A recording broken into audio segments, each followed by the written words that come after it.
So even though in the caption it says goodbye, Dolly, and that's true in one sense because we are now collectively saying goodbye to one part of now the late, great Dolly Parton.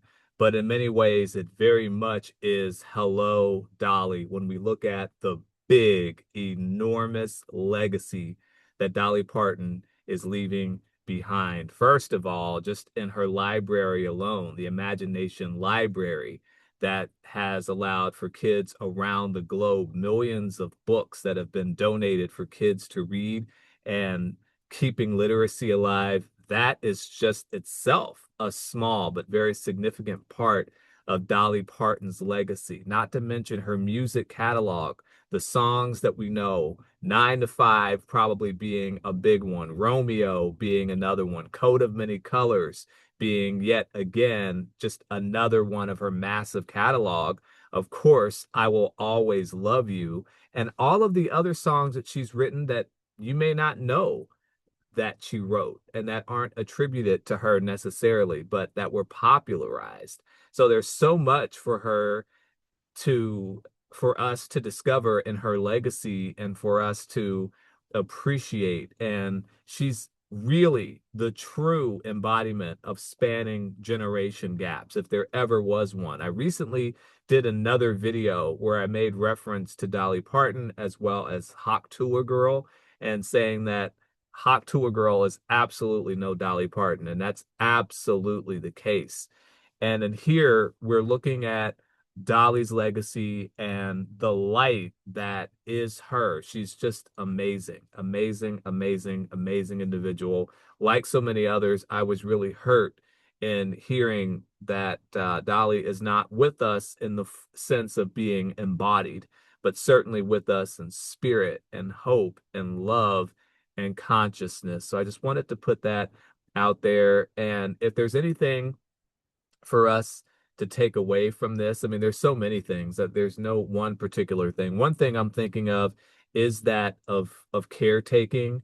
I think that there is record saying that Dolly did not maybe look after her own health as much as she would have liked as she took care of her late husband, Carl Dean.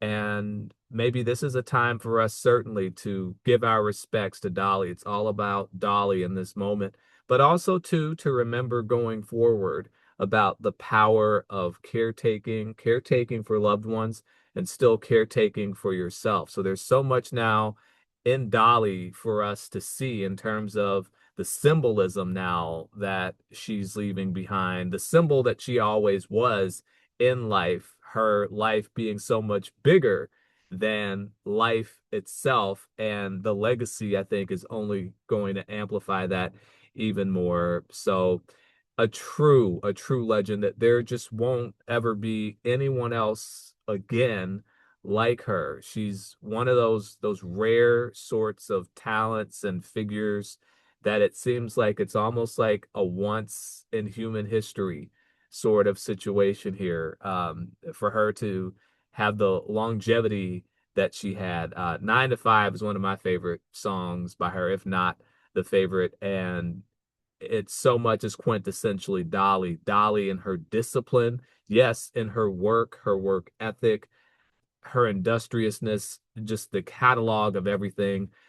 Truly, truly sad. And yet I never met her in person, and probably most of you haven't either, but yet she still is this extended family member. You still feel as if she's the aunt, the sister, the Gigi, the granny, just as her her relative made reference to in the Instagram post. So I just wanted to acknowledge Dolly.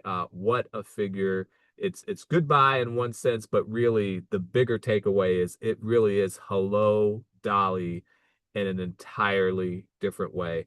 Thank you for joining me here for this episode of Our Best Letters as we reflect and appreciate and thank the great, the late great Dolly Parton. Thank you.